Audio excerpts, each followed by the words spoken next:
Hey guys, we've got some serious things we want to talk to you about. We've got a little guy out here in the Las Vegas market. He's an RC racer here, and really cool kid, 6 years old. So I mean, coming from a dad to you guys, 6 years old, he was diagnosed with a rare form of genetic disease about 3 years ago. So when he's 3 years old, and he really needs our help here. He's a pretty cool kid, running around the track, racing cars. He can't do other things like other kids can do. He can't ride bikes and go run on the skateboard and do all the other stuff. So what does he do? He races RC cars with us. And it's pretty cool to see that grow. But now he needs our help. And if you get a chance, go to bethematch.org. See if you're the match. He's looking for a bone marrow transplant. He needs to get a transfusion going on there. So it's pretty easy. You go on the website. Once again, it's bethematch.org. You go on there, you fill out the little thing. They'll send you a mouth swab in the mail. You mouth swab, you send it back, and they'll tell you if they're match or not. It'll really help the guy out. Thanks for taking the time, and bethematch.org once again. Again, this is the only way for them to know if you are the match for him and other people out there that have this problem. But right now, we need the RC community and the drone community behind us and this little 6-year-old boy that is an inspiration to us all to help us out. And please do your part and look into this for him. Thank you very much.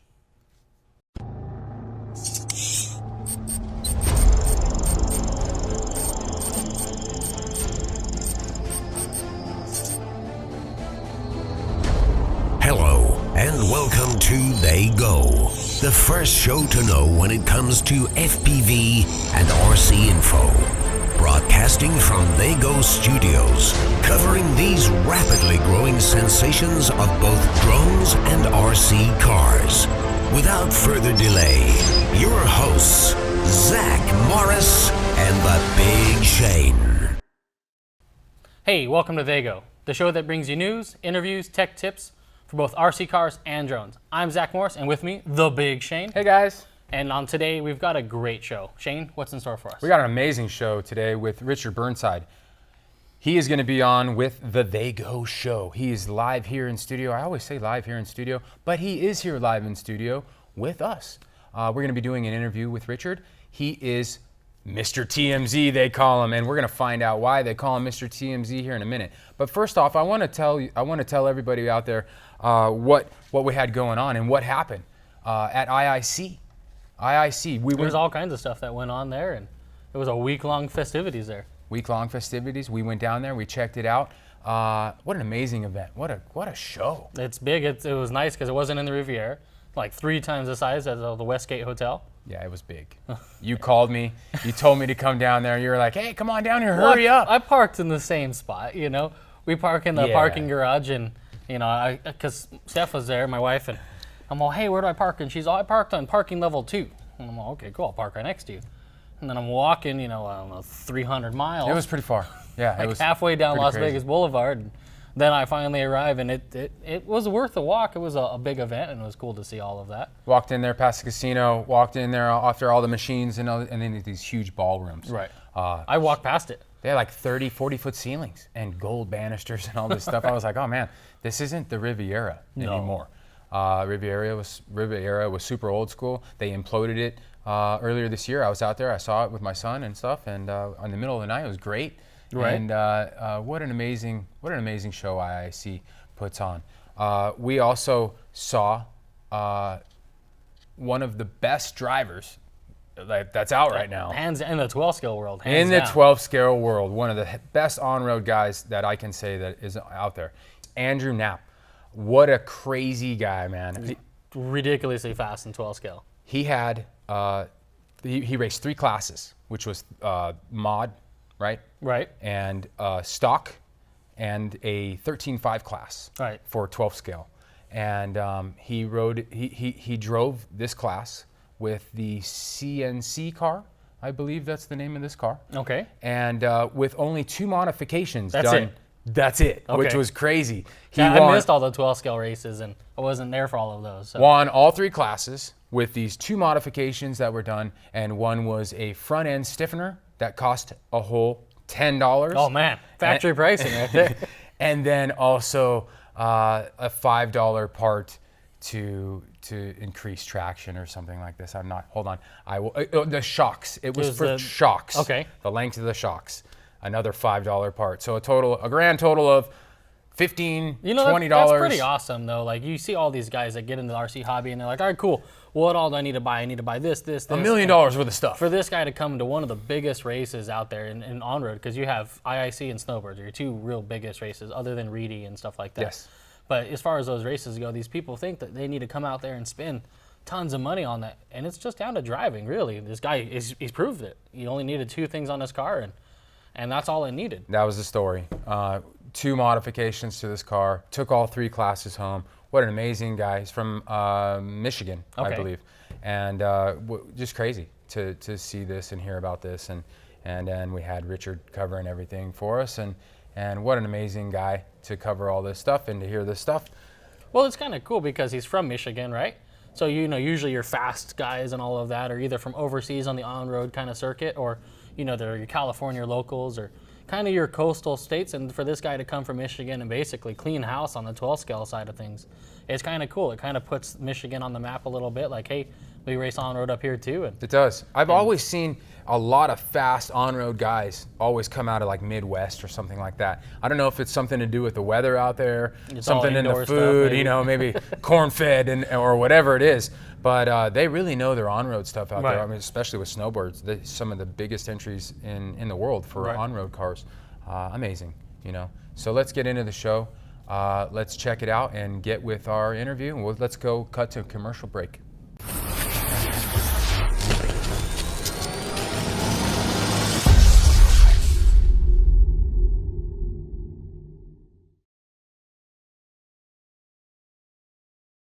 Hello and welcome back. We are here with Richard Burnside.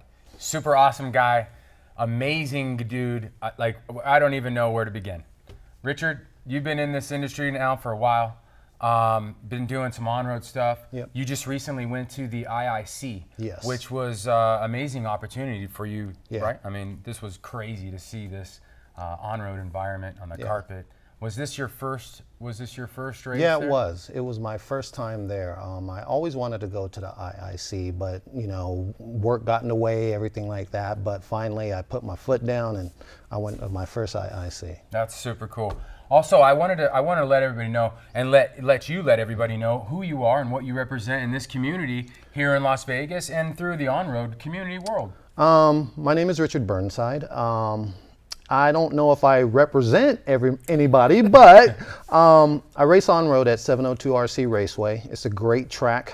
They have great owners, Dwayne and Pat Batty.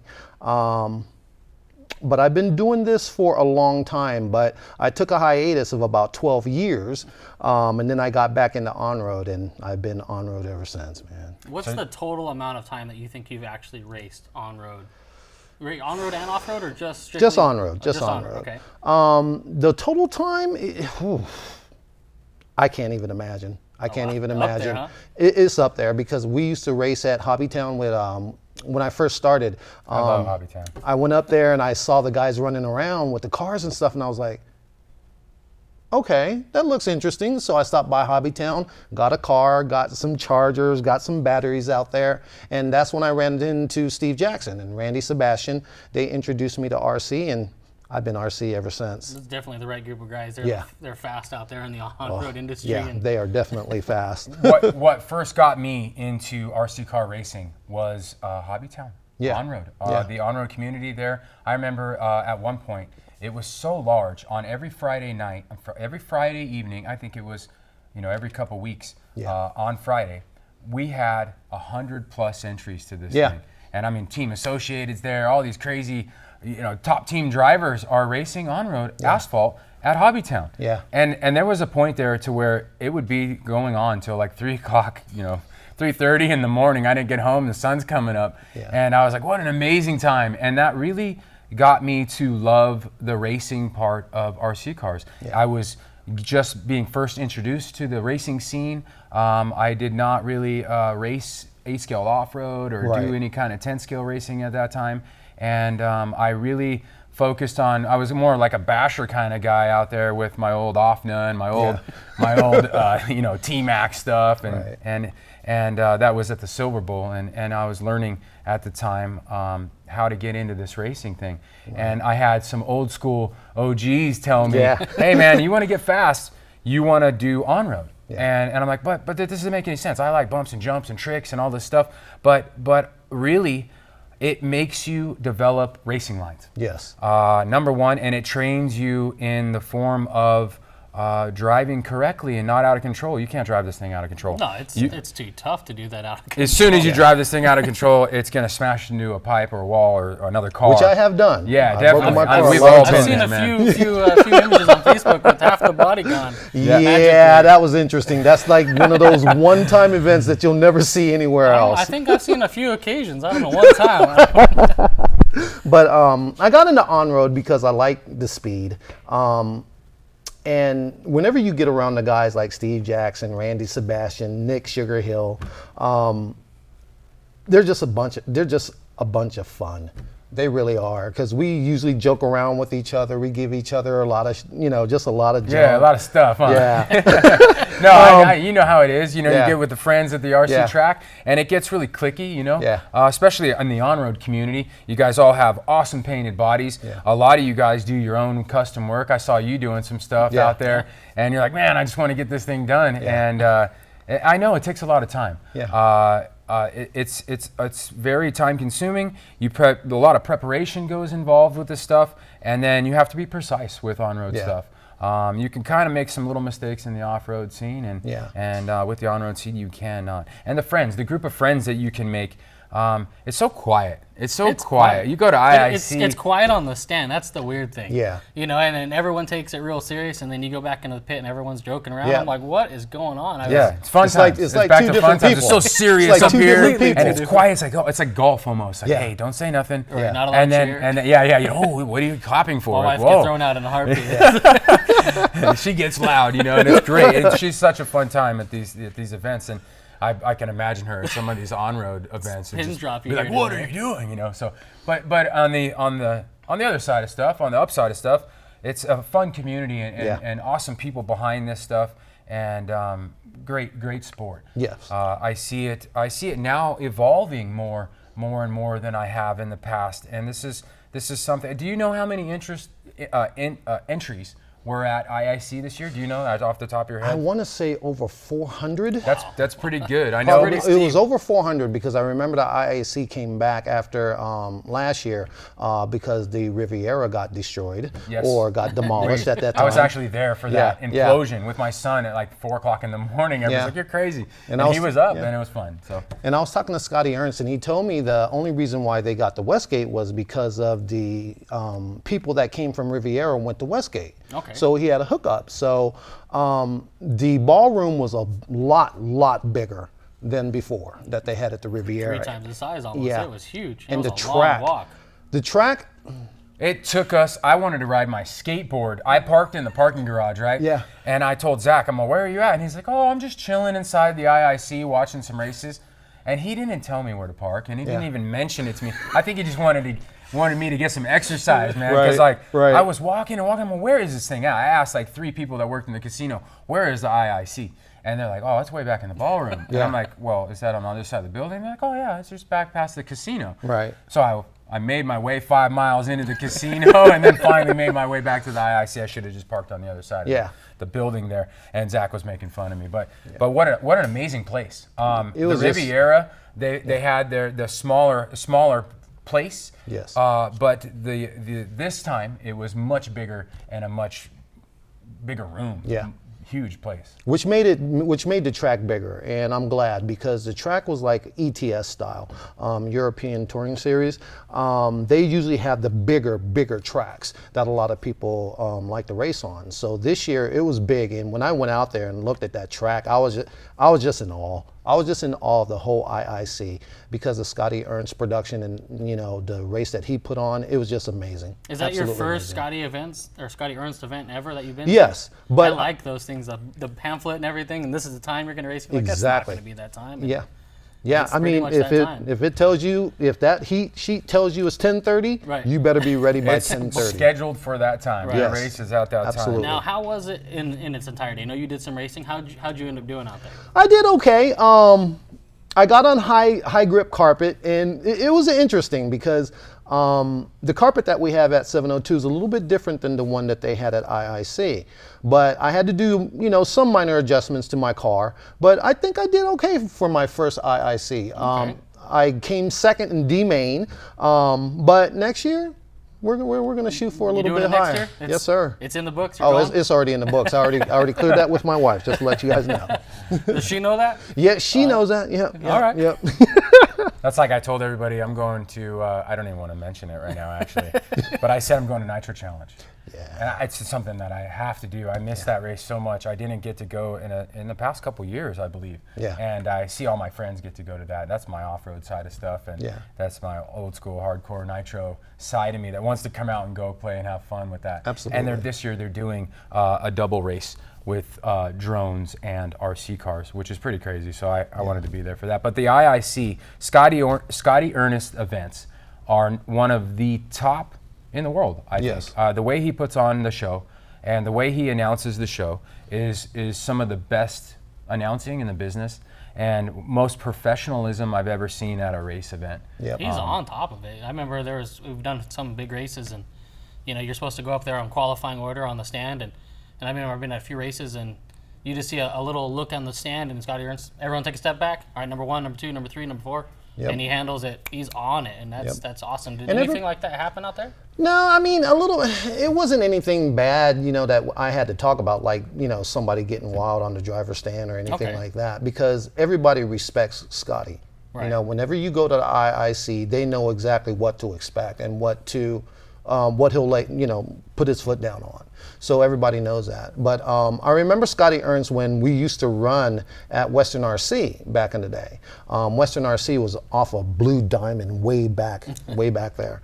And we had a national championship out there. And I remember Scotty Ernst was there. He was racing and everything. And I remember he came from Wisconsin at the time. And that's the first time I met him.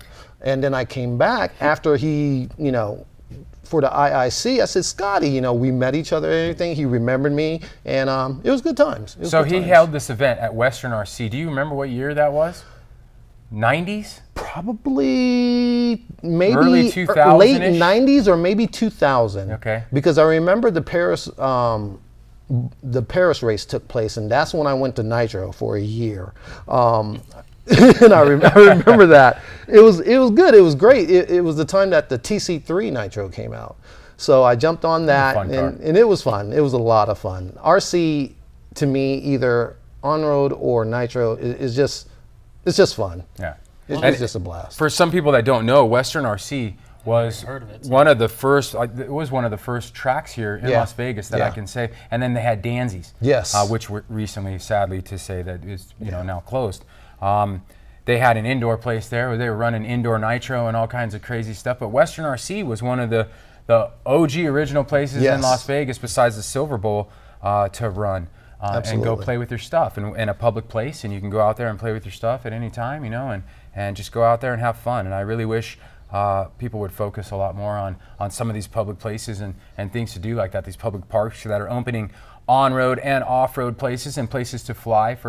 I think it really keeps the children and people out of trouble. Even like you and myself. Absolutely. It keeps me away from the bars or wasting my money in the casino, which I don't do anyways. This is more expensive almost sometimes. Yeah, a little bit. But if you put it into perspective, Right. You'll spend a lot more money going out partying in this town than you could possibly spend on Absolutely. RC cars, and it keeps us out of that environment, and in an awesome environment where we make a lot of friends and family and Absolutely. people you spend a lot of time with on a daily basis, and that's what makes this RC community so awesome. Absolutely. Are there any plans for you in the future? Are you going to any races in the books? I know IIC you mentioned, but I know the IIC next year. I plan on going to the Reedy race during Memorial Day next year. But that's probably all I'm doing right now. The two events that I want to go ahead and go to is the Reedy race and the IIC. Do you think going to the IIC event has increased your skill level now? I remember my time. I'll let you hang on just for a second. I remember my time with this and my IIC experience. And I thought after that race, I was like, man, I know my stuff. I talked to Barry Baker, all these crazy drivers and the best in the world, right? And I went back to Hobbytown thinking I was one of the best, right? And then got schooled by the locals, of course, all the time. But do you think that you have now advanced with your improvement in your driving skills since going to Scotty's race and being a part of this IIC? A little bit, because the IIC will go ahead and let you know exactly the drivers around the world, around the world, and it was great. I knew that I would be in rookie status when I got there, you know, because I only picked this up probably in March. I started driving again, but I'm catching up. But the IIC, I always, whenever I left that event, I always said to myself, just wait till next year. Just wait till next year, because I know exactly what to expect. I know about the high grip carpet, the batteries, the tires, how long the tires will last. So I'll be in better shape next year.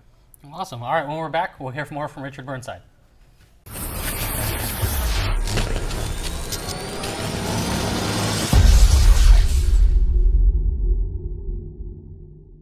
So Richard, why do you think on-road grows in popularity with the people that come into the hobby and kind of come out? Why do you think on-road deals with such an influx of that?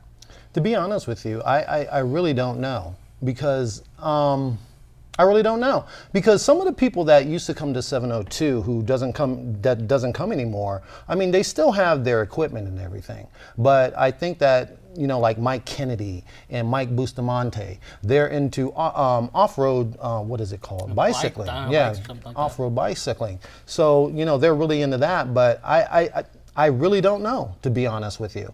I can't see how somebody would get out of the game and back into the game. The reason why I got out of the game was because something had happened, and then I sold all my stuff, and I just said, you know what, I'm going to go into another hobby.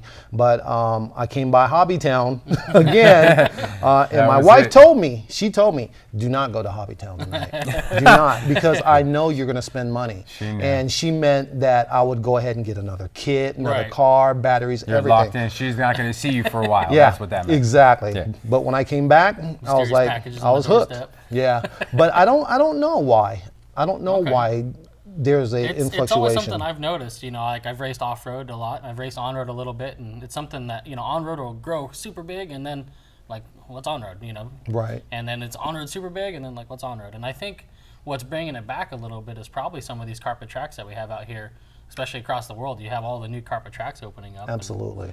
This influx of on-road carpet tracks opening across America, across the world, we've been seeing more and more of these indoor carpet tracks coming around, and with that becomes they could do multiple things now in some of these tracks, where as the dirt they were only doing dirt stuff. So now with the carpet you could do on-road, you could do off-road, you can have a little bit of everything. You could do an oval track if you want to. We've seen it. Right. And I've seen some of the best tracks in the nation take an awesome tire snapping clay, like this sound that I've never heard before in my life, like rubber band snapping, and they're like, we're going to carpet. And I was like, what? This is crazy. Me and Zach witnessed, Zach and I, we witnessed this actually happening. And they went to carpet because now they can run multiple classes. Do you think that this is now going to increase the on-road community with these increase of on-road tracks that are now carpet in America? I sure hope so. I just want the RC industry, especially on-road, to go ahead and get the whatever they deserve, because they really deserve it. After IIC, did you see anything crazy that you would now talk about and show to the world? Hey, I saw this guy, he was going super fast, or I saw some new design and some car manufacturers out there. Well, I can tell you the X-Ray T4 2017 came out. And also the Yokomo BD8 came out. Not to the public, but the factory drivers had them. And it was really funny, because at the IIC I was like a kid in a candy store. I was just got like all the new parts, the new products are out there. It's not even that. It's the fact that you get to meet people.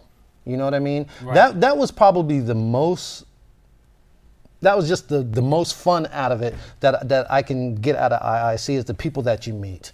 And it was funny, a lot of people knew me. They asked me, hey, are you TMZ? And I was just like, yeah. You know, I didn't expect them that, but they said, hey, I go to your page every day. That's the first page I check. And I thought that was great. That's my on-road source for everything. If I want to know anything on-road, I just go on that page. Yeah. And, you know, the IIC was just, I was just like a kid in a candy store because I took my body that I ran into Maine and I had Ronald Volker sign my body. And, you know, everybody was looking, everybody was looking at me like, what are you doing? You got to be a fan sometimes. Exactly. You know what I mean? Like, hey, this is now, fun. you know, X-Ray took almost all the titles out. And I don't X-Ray know. came out there and I will tell you this about X-Ray. I always joke about X-Ray because I don't like the orange, but that is one of the most impressive chassis I've ever seen. And also X-Ray's marketing department. Outstanding It is on that. outstanding. They do a really well job. Outstanding. Even though you may not know about X-Ray or anything like that, if you open a magazine, you go online, X-Ray is right there. Yeah, you're going to see their brand or their logo somewhere advertised in that magazine, They're probably, possibly. about it. 100%. I have a car, an on-road car. It's sitting on the shelf currently, and now that I hear that you're at Hobbytown and all this stuff, I guess I got to come out and get down to 702 and get down there and do some on-road. I've been waiting for a belt for a minute, but we'll get one. We'll get one, and I'll be back. I'll be back down there and running. You said. Now, Zach mentioned this Mr. TMZ thing, man. I wanted to say, hey, Mr. TMZ's on our show today. This is going to be amazing. We're going to have a cool show because we got Mr. TMZ out there. How did you get this name? How did this come about? The reason why I got this name is because whenever I started our page, it's called Sin City 702 On-Road Racers. It was just a page for locals like Zach and everybody to go to, and we can either somebody selling something or new products that are coming out. But it got to the point to where we got a lot of members, and I was like, okay, this is becoming interesting. So after every race at 702, I always have my camera because I was taking, you know, pictures of the heat sheets and everything like that. And Randy Sebastian say, you know what? That's your name. You're going to be TMZ. And I was like, what? He's like, you're going to be TMZ because you're the person that I go to for RC information. And I was like, okay. And then Dwayne took it to the point to where he yelled my name over the loudspeaker. Now it's on the mic. Now it's my transponder. Whenever my transponder goes, it's TMZ. So, you know, I got used to it. It was great fun. It was you're on there. I get 12 notifications in, you know, 5 minute span, and it's on-road. I'm like, okay, there's a lot of stuff happening, and it's every day. Yeah. And that's why I see it. You know, I said earlier, you know, it's kind of comes in popularity, and you've definitely kind of put it back on the map for a lot of people out here, and just showing, hey, on-road's not dead. It's here. We're racing all the time, and even here locally, on-road's bigger than off-road now, which is crazy to me. So the story, a year ago, maybe 2 years ago, with a story that we would hear all the time is on-road's dead. On-road's dead. That's not, you know, if you're going to do racing, don't do the on-road stuff. And I was always thinking, hey, that's negative. Why? I think every form of RC car, no matter what it is, even the little mini RC18s and stuff, that's what got me into this stuff. That's what got my son into this stuff. It's part of the fun. And the on-road thing is a huge learning tool for any driver in any form of this sport, whether it's 8-scale off-road to 10-scale and 4-wheel drive. I mean, it doesn't matter. This is going to teach you racing lines. This is going to teach you how to do it. And you know, do it right. Yeah, and a lot of people that ran off-road is now doing on-road. Jay Murphy came out doing on-road, and he's tearing it up. He's tearing it up, right. And he loves it. Michael Vieira is going to be out to the track probably tomorrow or sometime during the week, and he's usually off-road, but he's getting an on-road car. So I think the reason why the popularity goes up and down is because of the fact, because you asked me that before, the reason why I think the on-road either goes away or on or off is because of the tracks. Because Hobbytown was a big component of on-road racing back in the day. And then they stopped for a little bit. They stopped, or they took a hiatus. It would be few and far in between. Absolutely. And then it makes a lot of people, you know, get disgruntled. Or not disgruntled, but frustrated that they can't go out there and have an event and having a race. Sure, you can go out there and play with this thing out in the street by yourself, but It's just not the not same fun. thing. not It's not fun. the same thing. It's My not car's family. never touched the asphalt. People are Right. like, can you bring your car out? Like, no. No, It touches the don't. Yeah, track it's only and that's carpet it. only. Right, you know? exactly. Yeah, so- Only carpet. So it's not the same. It's not the same, It's not right? the same. And I believe that, because of the fact that Dwayne went from dirt to carpet, that's when on-road started picking up, because we finally knew that we have a home for on-road, Right. just as well as off-road.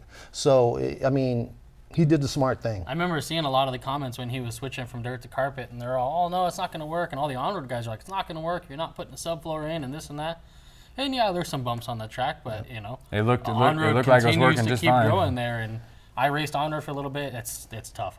I couldn't hang with you guys. I had to walk out and sell my stuff in shame. No, I Don't left, listen to him. Don't listen to him. He I was like it. tearing I up. love He was it. tearing It's up. a lot of fun. I switched manufacturers, so I just have to order a new on-road car, and I'll Right. be back out there racing with you guys. Like I said, I just need a belt, and I'm just waiting. But I can get that. We have so much stuff going on between drones, RC cars, and 8 scale, and the worlds, and all the stuff that's happening right now. And for me and Zach, just to do daily tasks and do the show and everything else, to go out there play with our cars is a very special opportunity. And I would love to get back in the on-road scene and have that part of my array. You just got to paint me an awesome body. Yeah, they got to be cool. So They so have you to be painting them, cool. so you got some problems going on now. I bodies I coming do your a way. little bit of painting, but not too much, because it's just a simple design. But yeah, It's better than I can do. I can barely draw straight lines. So.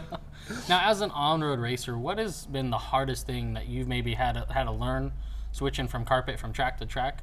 Is there any been learning curves that you've had? I needed to learn how to drive again. Okay. How to drive again. And I'm not just talking about going in a straight line. I'm talking about when I get on the driver's stand, I have to look at the layout and know where I'm going to go ahead and put my car in every turn, and being consistent. But my car is fast. It's one of the fastest cars out there, but I'm not consistent. Right. I'm really not.